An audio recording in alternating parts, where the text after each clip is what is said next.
Hey everyone, welcome back. Today we're going to be going over Masque Milano Tango, which I blind bought. Do not blind buy, but for me, this was a totally safe blind buy. I'm thrilled with it. It's very good. It comes in the cylinder of greatness. Take notes, perfumers. Look at this back here. They have the notes list. Really nice, and I don't have to go reference Fragrantica when I'm talking about this. Let's go ahead and pop this bad boy open. Very gently, because I don't want it to go flying out. Boom, look at that.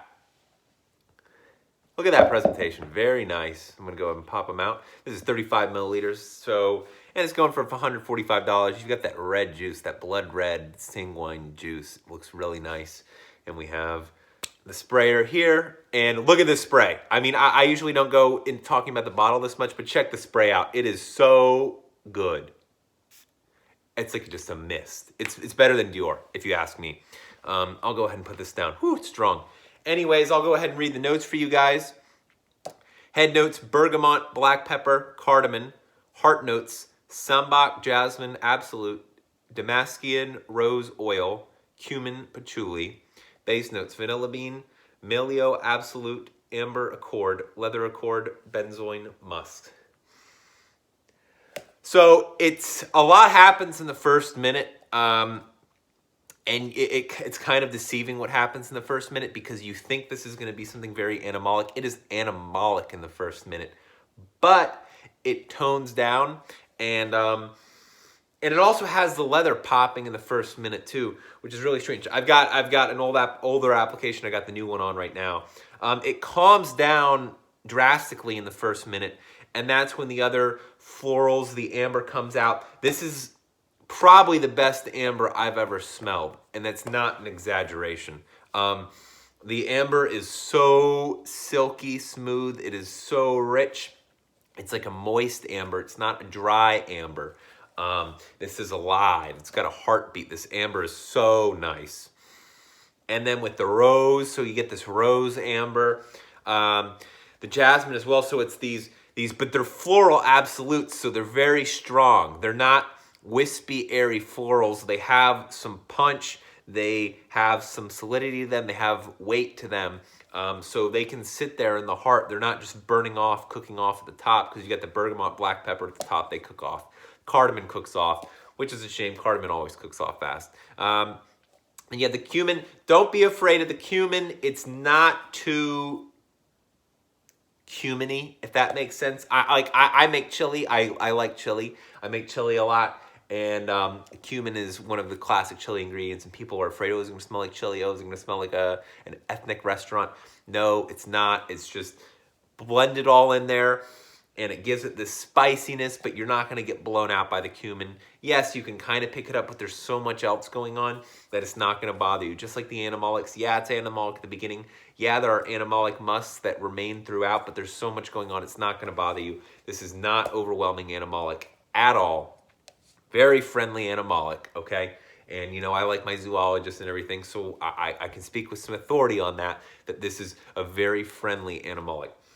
And very sexy as well. I mean, this is, you know, if you had to give someone an animalic who wasn't familiar with them, you'd give them this, because this is sexy. This really adds to the richness of the fragrance.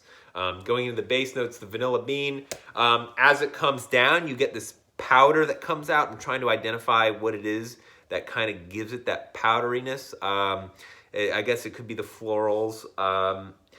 Maybe the leather in a way could assist with that powder some. Because it is powdery, not too powdery, but it's not kind of that iris really chalky powdery. It's a different kind of powdery. It's really good though. Leather just a little bit. You get it at the top with the animalics, and then they kind of switch places. It has this like kind of polar 180 shift. The other Masque Milano had that too. The Russian tea also kind of had that instance where what you thought was at the base was really at the head, and what you thought would be at the head, it was really at the base. So it kind of has this inversion, and I guess this one does it too. I don't know if they do it on purpose. I don't know if this is one of their shticks or what, but it is interesting because it kind of tricks you, and it's kind of unexpected, so it adds kind of, I don't know, maybe theater drama to the fragrance. It surprises you, it shocks you. And I guess if you're paying this kind of money, you do want emotional reactions elicited. Let me harp again on this amber. It's so good. I have not smelled a better amber than this fragrance. And man, isn't that the coolest bottle? It's got the flame, Tango. And then you've got the perfumer's name up there, which is cool. And then you've got like the act number, because they have like acts. I guess this is supposed to be like a whole night or thing or symphony or whatever. And this is near the end rather than the beginning, and this makes sense. This is an end of the night. This is a closing. This is a seduction fragrance. Absolutely. I'm someone who likes going out to jazz, not jazz, like Latin clubs. I like dancing. I like going out and dancing. Man, this is such a good going out dancing fragrance. Right now, I can't think of a better going out dancing fragrance than what this is. This nails it. It's boozy, it's sexy, it's powdery, so it has this formality to it, but also has this raunchiness from the animalics and the boozy. It's really good.